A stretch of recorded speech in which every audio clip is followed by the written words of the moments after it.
Everyone, इस lecture में हम लोग पब्लिक फाइनेंस के क्लास नंबर 2 को देखेंगे।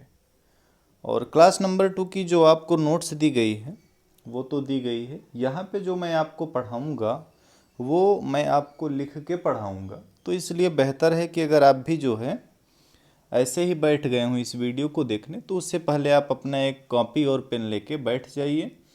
और ये क्लास नोट्स से थोड़ा सा अलग रहेगी, ठीक है। यहाँ पे मैं आपको उन पॉइंट्स को हाईलाइट करूँगा, उन पॉइंट्स को समझाऊँगा जो कि क्लास 2 के पर्पज़ से इम्पॉर्टेंट है। वो सारे पॉइंट यहाँ पे हम लोग डिस्कस करेंगे। तो जो क्लास 2 है आपका पब्लिक फाइनेंस का, ये मुख्य रूप से केंद्रित है लोक वित्त में। जो आपका टॉपिक है वस्तुएं, ठीक है। अब इन वस्तुओं में 4 प्रकार की वस्तुएं आपको देखनी होती हैं। कितनी प्रकार की? 4 प्रकार की। तो एक एक करके मैं लिखूंगा। पहली जो वस्तु आपको देखनी है वो है सार्वजनिक वस्तु। पहली कौन सी है? सार्वजनिक वस्तु। दूसरी कौन सी है? दूसरी इसमें है आपकी निजी वस्तु। ठीक, निजी वस्तु हो गई।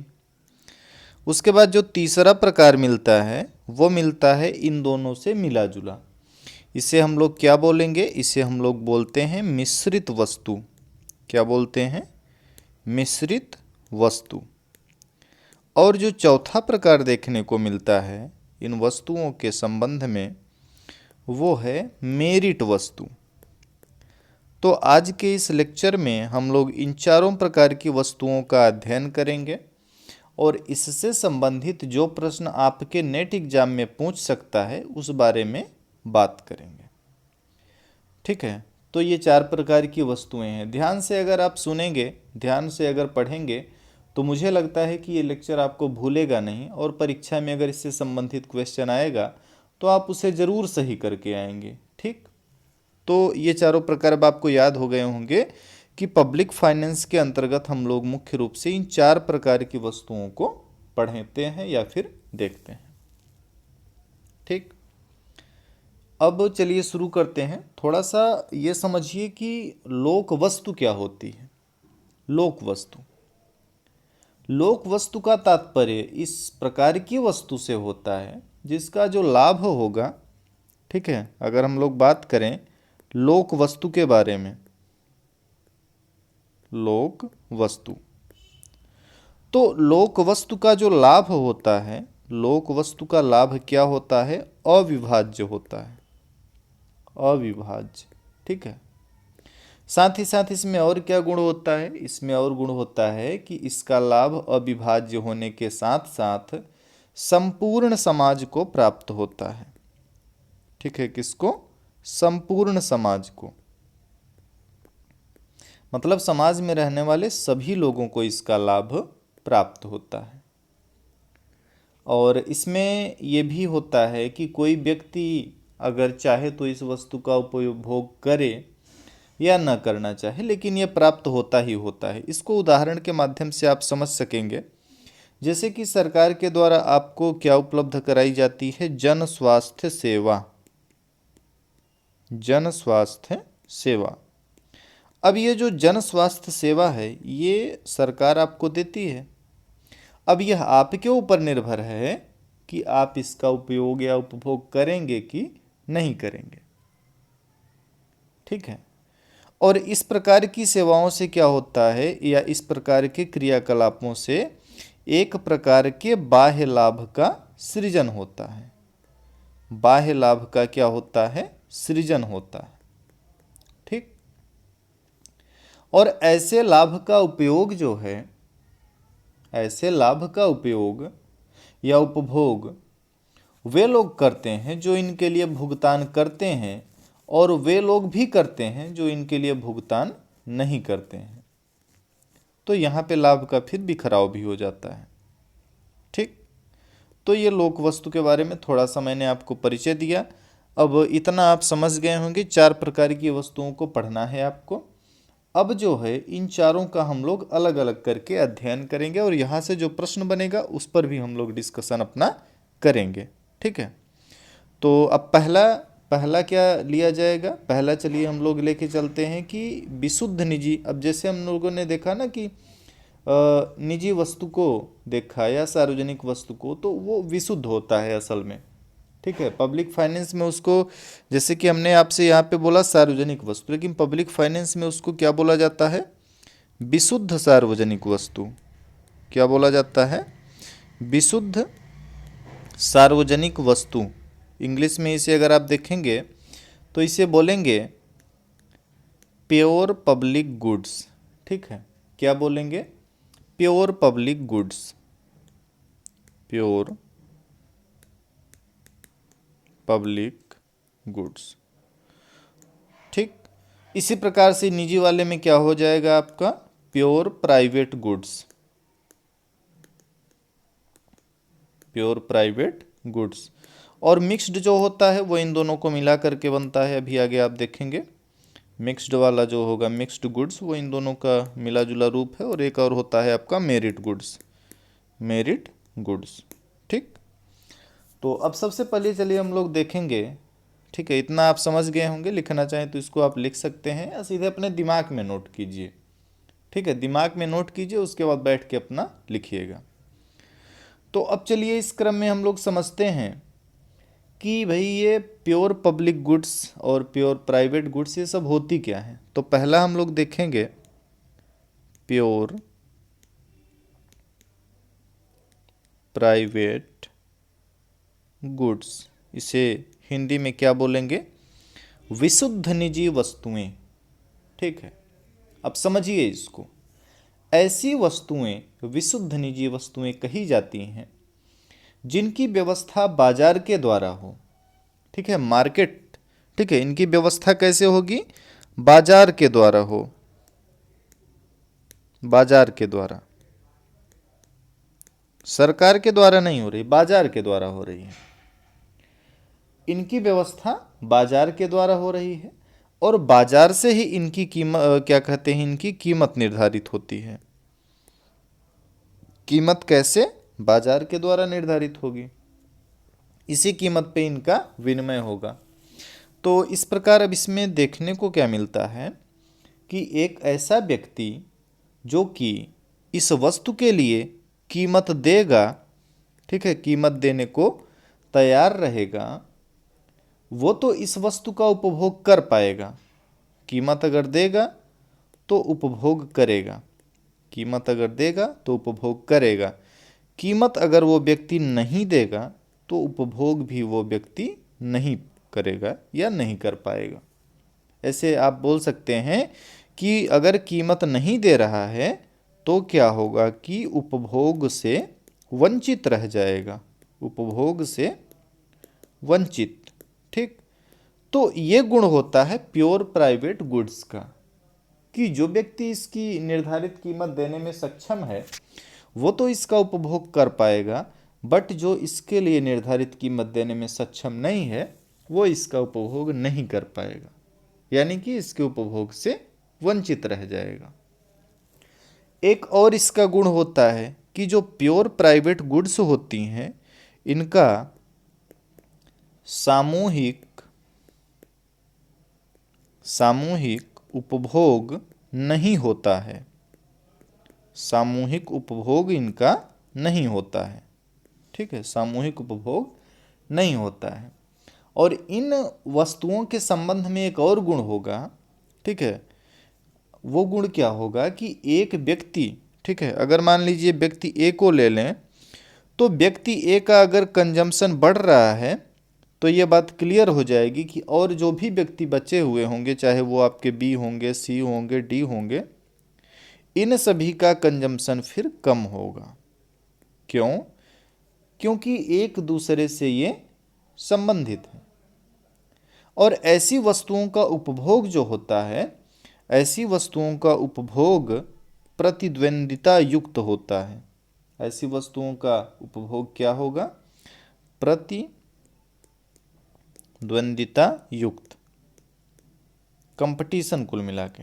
ठीक है, तो ये आपकी हो गई प्योर प्राइवेट गुड्स। समझ गए होंगे।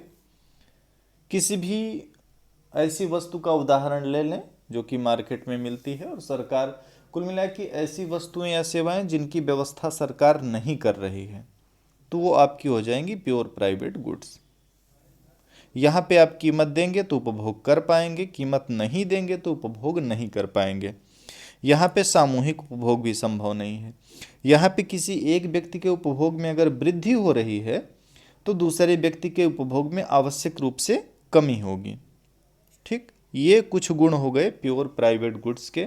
उम्मीद है कि इन बातों को आप समझ गए होंगे। ठीक, अब जो है, अब देखेंगे हम लोग प्योर पब्लिक गुड्स क्या होती है। प्योर पब्लिक गुड्स, चलिए उसको भी देखते हैं। प्योर पब्लिक गुड्स, विशुद्ध सार्वजनिक वस्तु। विशुद्ध सार्वजनिक वस्तु, इसे एक और वस्तु के रूप में जाना जाता है सामाजिक वस्तु। सामाजिक वस्तु ये ऐसी वस्तुएं होती हैं जिसका एक व्यक्ति द्वारा उपभोग समाज में रहने वाले अन्य व्यक्तियों के लिए उपलब्धता नहीं कम करता है। यानी कि मान लीजिए व्यक्ति ए है, व्यक्ति ए अगर एक सामाजिक वस्तु का उपभोग कर रहा है तो इसके उपभोग करने की वजह से, चाहे वो बी व्यक्ति हो, सी व्यक्ति हो, डी व्यक्ति हो, इनके उपभोग में किसी भी प्रकार की कमी नहीं होगी। ये गुण क्या होता है? ये गुण होता है सामाजिक वस्तु का या विशुद्ध सार्वजनिक वस्तु का। ठीक, और इन वस्तुओं की पूर्ति जो है वो समाज के सभी व्यक्तियों के लिए समान रूप से होती है।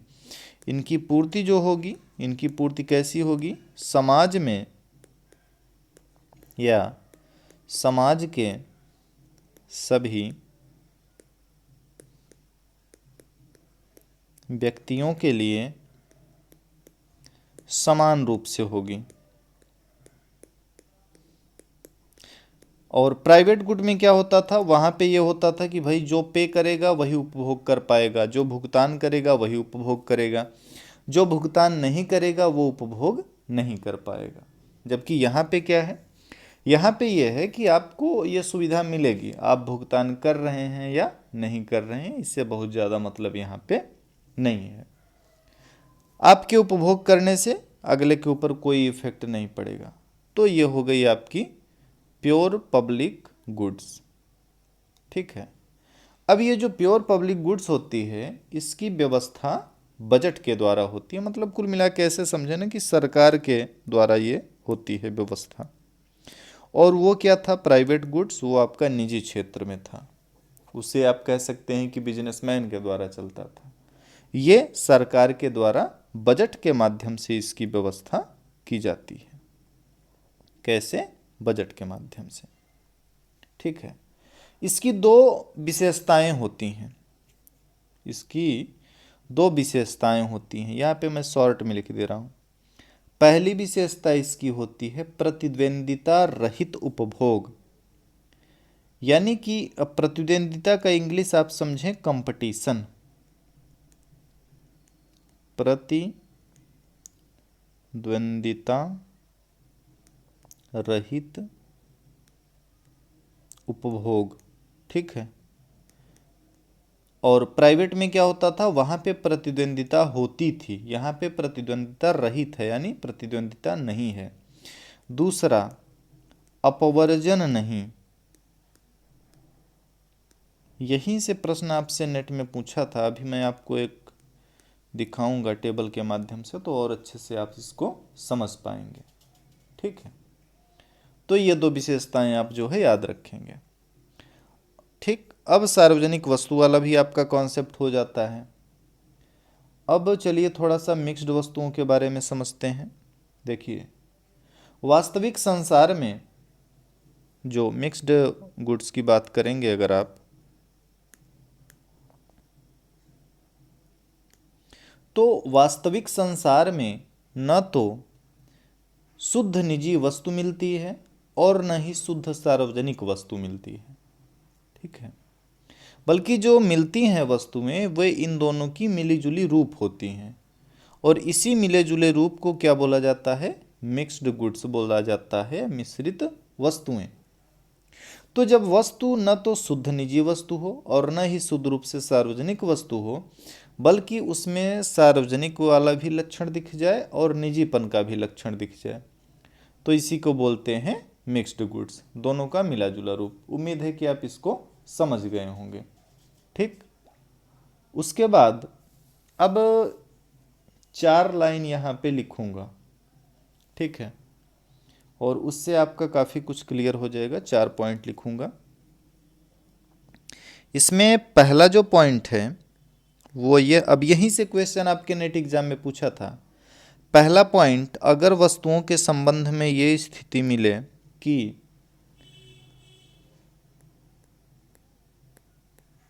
प्रतिद्वंदिता के साथ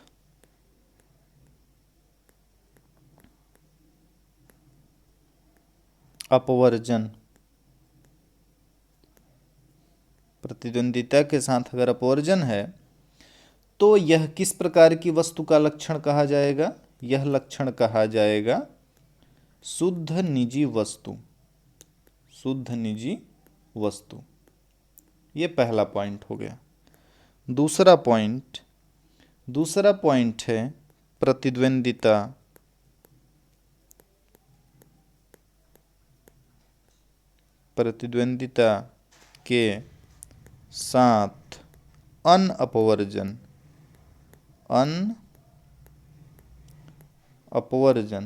तो ये कौन सा लक्षण हो जाएगा? अगर अनअपवर्जन है तो प्रतिद्वंदिता के साथ ये हो जाएगा निजी भी, इसमें निजी वस्तु वाला भी लक्षण रहेगा और सार्वजनिक वस्तु वाला, यानी कि ये मिश्रित वस्तु का लक्षण हो जाएगा। ये कौन सी स्थिति होगी? मिश्रित वस्तु वाली स्थिति होगी। ठीक है। तीसरा है इसमें, अगर ऐसा हो जाए कि अप्रतिद्वंदिता हो,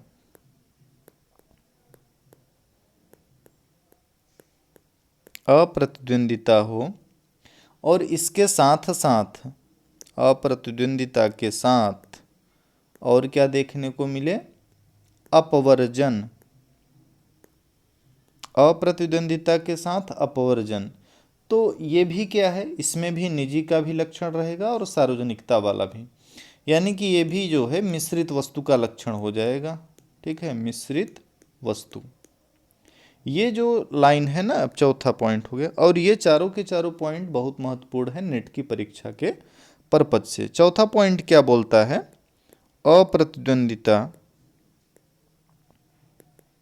अप्रतिद्वंदिता मतलब प्रतिद्वंदिता रहित है, मतलब कि कंपटीशन नहीं है। अप्रतिद्वंदिता के साथ यहाँ पे क्या है? अनअपवर्जन। तो ये कैसी वस्तु रहेगी? ये रहेगी शुद्ध सार्वजनिक वस्तु, शुद्ध सार्वजनिक वस्तु। अब आपकी नेट की परीक्षा में यहीं से प्रश्न पूछा है। आप अगर प्रीवियस ईयर देखेंगे तो नेट की परीक्षा में इसी से प्रश्न पूछा है। ये चार लाइन अगर आपने याद कर लिए तो आपका नेट एग्जाम में जो भी प्रश्न पूछेगा वो गलत नहीं हो सकता। ठीक है, तो इस बात को आपको ध्यान में रखना। यही 4 लाइन सबसे महत्वपूर्ण हैं आपके इस वस्तुओं वाले टॉपिक के अंतर्गत। 4 प्रकार की जो वस्तुएं हैं उसमें सबसे महत्वपूर्ण यही 4 लाइनें हैं। आपको ये पता रहना चाहिए कि शुद्ध निजी वस्तु कब होगी? जब प्रतिद्वंदिता रहे और अपवर्जन रहे। ठीक है। शुद्ध सार्वजनिक वस्तु कब होगी? जब अप्रतिद्वंदिता, यानी कि प्रतिद्वंदिता न रहे और अनपवर्जन। इसी प्रकार से मिश्रित वस्तु वाला भी 2 स्थितियां हैं, प्रतिद्वंदिता के साथ अनअपवर्जन हो जाए या फिर अप्रतिद्वंदिता के साथ अपवर्जन हो जाए। तो ये चारों लाइन आप जरूर याद रखिएगा। ठीक, तो ये हो गए जो है, इसको नोट कर लीजिए अगर नोट करना हो तो। ठीक, इतना नोट्स में आपको थोड़ा सा अलग तरीके से चीज़ें लिखी हुई हैं, तो इसको अगर आप नोट नहीं किए हैं तो नोट कर लीजिए। तो मिश्रित वस्तु भी समझ गए हैं आप, क्या कहते हैं, सार्वजनिक वस्तु भी समझ चुके हैं, और क्या कहते हैं, निजी वस्तु भी। अब आपका एक प्रकार का और बचता है वस्तुओं का प्रकार वाला, और मेरिट वस्तु जो है। मेरिट वस्तु से आपसे प्रायः नेट में प्रश्न कम ही पूछा है, लेकिन चलिए मेरिट वस्तु को मैं आपको समझा देता हूँ अच्छे से। एक एक लाइन बोल के समझा दूंगा तो वो भी कॉन्सेप्ट आप आसानी से समझ जाएंगे। ठीक,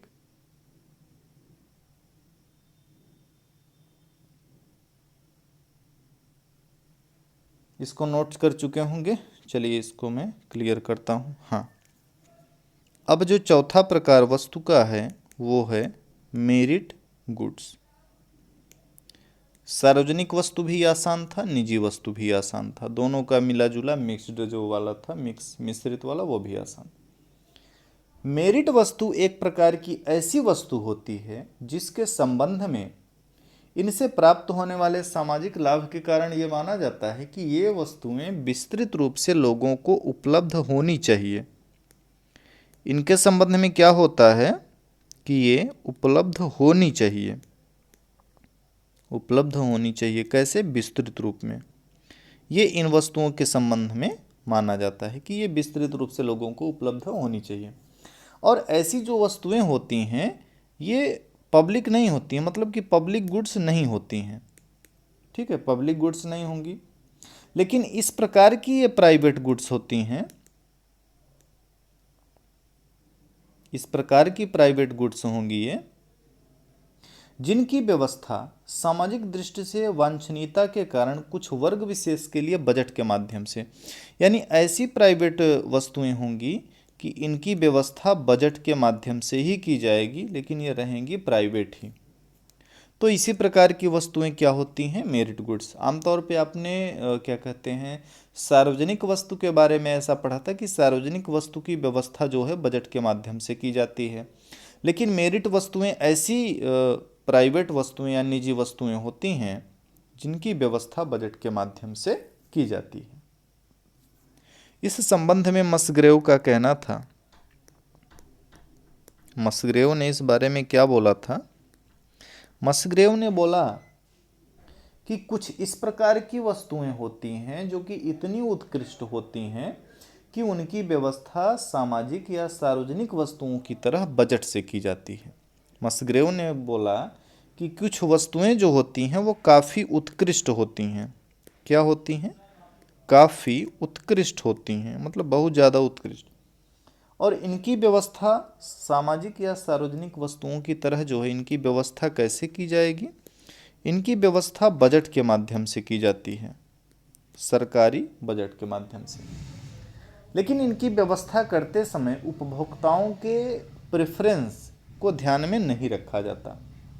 ठीक है, अब सवाल ये उठता है कि हम लोग कैसे समझें कि ये कौन सी वस्तुएं ऐसी हैं जो मेरिट वस्तुओं के अंतर्गत आएंगी। तो देखिए, इसमें शिक्षा से संबंधित वस्तुएं भी हो सकती हैं, शिक्षा वाली सेवाएं वस्तुएं। ये आपका देखिए बड़ा ये रोचक कॉन्सेप्ट है। इसमें आपको जो उदाहरण मिलेंगे वो आपको एक तरीके से ये भी लग सकता है कि वो जो है सार्वजनिक वस्तु का उदाहरण है ना, लेकिन असल में वो है मेरिट का भी। जैसे एजुकेशन को ही ले लीजिए।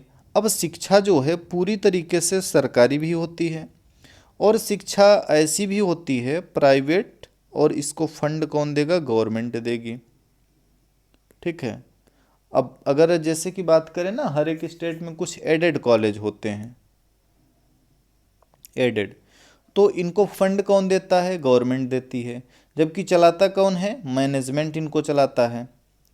तो हो तो गए ये प्राइवेट सेक्टर के, बट इसको फंड कौन दे रहा? गवर्नमेंट दे रही। कैसे दे रही? बजट के माध्यम से दे रही। तो ये मेरिट के एग्जाम्पल हो सकते हैं आपके। तो इसमें शिक्षा भी आ सकता है आपका, स्वास्थ्य सेवाएं भी आ सकती हैं, स्वास्थ्य सेवाएं भी आ सकती हैं। ठीक है, इसी प्रकार से सरकार के द्वारा जो है आवासीय व्यवस्था जो दी जाती है, आवासीय व्यवस्था, ये भी मेरिट वस्तुओं के अंतर्गत आ सकता है। इसी प्रकार से जो मिड डे मील चलता है आपका, ठीक है, या मिड डे मील ना कहें, मिड डे मील तो वैसे पूरी तरीके से फ्री है। कुछ स्टेट गवर्नमेंट में ऐसी योजनाएं चलती हैं, जैसे कि तमिलनाडु में अम्मा किचन, अम्मा किचन, ठीक है, तो इस तरीके की भी कुछ योजनाएं हैं कि वहाँ से आपसे मान लीजिए कि 5 रुपए में ले करके आपसे और आपको भरपेट भोजन दिया जा रहा है। ठीक है, तो ये सारे जो है उदाहरण किसके हो सकते हैं, मेरिट गुड्स के हो सकते हैं। इस प्रकार मेरिट वस्तुएं भी एक प्रकार की सार्वजनिक वस्तुएं हैं, लेकिन इनकी व्यवस्था जो होती है वे सार्वजनिक वस्तुओं की व्यवस्था से अलग होती है। ये हो गई आपकी मेरिट वस्तुएं। इसमें कंज्यूमर के प्रेफरेंस का ध्यान नहीं दिया जाता है, उपभोक्ता के अधिमान पे ध्यान नहीं दिया जाता है। ठीक है, तो अब उम्मीद है कि मेरिट वस्तुओं को भी आप समझ चुके होंगे। तो ये था आपका पूरा लेक्चर जो है वस्तुओं से संबंधित, और इसको अगर आप नोट करना चाहें मेरिट वाले को तो नोट भी कर सकते हैं। बाकी अगर उदाहरण पे आएंगे तो सार्वजनिक वस्तुओं के उदाहरण या निजी वस्तुओं के उदाहरण वो सब तो आप पढ़े ही होंगे, समझ ही रहे होंगे। वो सब बिल्कुल आसान चीज़ें हैं, जैसे कि इतना चीज़ें हो गया। ठीक, तो ये लेक्चर मेरे हिसाब से अब कंप्लीट होता है। बाकी अगर आपको किसी भी तरीके का डाउट है इस लेक्चर से रिगार्डिंग, अगर आपको कुछ भी पूछना है तो आपका जो एक ग्रुप है, ग्रुप में आप जो है अपने मैसेज डाल सकते हैं। अगर इस लेक्चर से रिलेटेड कुछ भी क्वेरी है तो उसमें आप लोग मैसेज कर सकते हैं। तो आपके मैसेज जो भी रहेंगे उसका हम लोग नेक्स्ट लेक्चर में समाधान कर लेंगे। तो ये चारों जो प्रकार थे वस्तुओं के, उम्मीद है कि इनको आप समझ चुके होंगे, अच्छे से समझ गए होंगे और माइंड में चीज़ें पूरी तरीके से आपको क्लियर हो गई होंगी। ठीक है, उदाहरण बहुत आसान है। अगर पूरे क्लास का फिर से जो है हम लोग रिकैप करें तो जैसे कि आपका एक था सार्वजनिक वस्तु, तो सार्वजनिक वस्तु में आप जो है गवर्नमेंट के द्वारा जो भी सुविधाएं दी जाती हैं, जैसे कि आपने गवर्नमेंट हॉस्पिटल को ले लिया, ये विशुद्ध सार्वजनिक वस्तु है। गवर्नमेंट हॉस्पिटल जो है विशुद्ध सार्वजनिक वस्तु। इसी प्रकार से कुछ प्राइवेट हॉस्पिटल भी होते हैं, और अपने देश में देखो तो प्राइवेट हॉस्पिटल की स्थितियां ज़्यादा बेहतर हैं। ठीक है, तो ये क्या है, प्राइवेट हॉस्पिटल जो है ये विशुद्ध निजी वस्तु हो गई। मिश्रित वस्तु जो इन दोनों का मिला जुला रूप हो सकती है, जैसे कि कुछ ट्रस्ट वाले भी हॉस्पिटल ऐसे हो सकते हैं ना कि उनका देख रेख प्राइवेट सेक्टर कर रहा हो, या और भी कोई एग्जाम्पल ले सकते हैं। जैसे आप आजकल तो निजीकरण होता ही जा रहा है, जैसे कि रेलवे स्टेशन ले सकते हैं, रेलवे प्लेटफार्म। ठीक है, रेलवे प्लेटफार्म हो गया। अब रेलवे प्लेटफार्म क्या है, रेलवे प्लेटफार्म जो है ये इसमें दोनों आपको मिल जाएगा, प्राइवेट और पब्लिक दोनों का अंश मिल जाएगा, मिश्रित में आ जाएगा। इसी प्रकार से आप जो है और कोई एक एग्जाम्पल ले सकते हैं मेरिट से संबंधित भी। मेरिट के तो ऐसे मैंने आपको एग्जाम्पल कई दे दिए। तो ये बेसिक बेसिक बातें हैं। मेन आपसे जो क्वेश्चन पूछेगा इस टॉपिक में वो वही पूछेगा, प्रतिद्वंदिता रहित, प्रतिद्वंदिता सहित, है ना, अपवर्जन, अनअपवर्जन। तो वो चीज़ें अगर आपकी क्लियर हैं तो उम्मीद है कि परीक्षा में अगर इस टॉपिक से कोई क्वेश्चन आता है तो इसे आप कर ले जाएंगे। ठीक, तो ये लेक्चर यहाँ पे जो है होता है कंप्लीट, और आगे अब हम लोग बहुत ही महत्वपूर्ण टॉपिक को शुरू करेंगे, और वो महत्वपूर्ण टॉपिक क्या है, बजट। और जो नेक्स्ट लेक्चर होगा वो बजट में होगा, और उसमें भी बजट में नेक्स्ट लेक्चर में हम लोग देखेंगे बजट निर्माण के बारे में, क्या क्या प्रोसेस होता है बजट के बनने में। तो काफ़ी रोचक क्लास होगी अगली आपकी, जो कि बेस्ड होगी बजट निर्माण पे, कैसे हमारे देश में बजट बनाया जाता है उसको शॉर्ट में देखेंगे। ठीक है, उसके बाद इसी में हम लोगों को बजट के प्रकार को भी देखना है, इसके प्रमुख घाटे जो होते हैं, घाटा है ना, उन सभी को भी देखना है। तो अब आगे और भी रोचक चीज़ें शुरू हो रही हैं, और ये क्लास जो था आपका यहाँ पे कंप्लीट। किसी प्रकार का डाउट है आप ग्रुप में या डायरेक्टली मुझे चैट करके पूछ सकते हैं। ठीक है, तो आज के लेक्चर यहाँ पे कंप्लीट।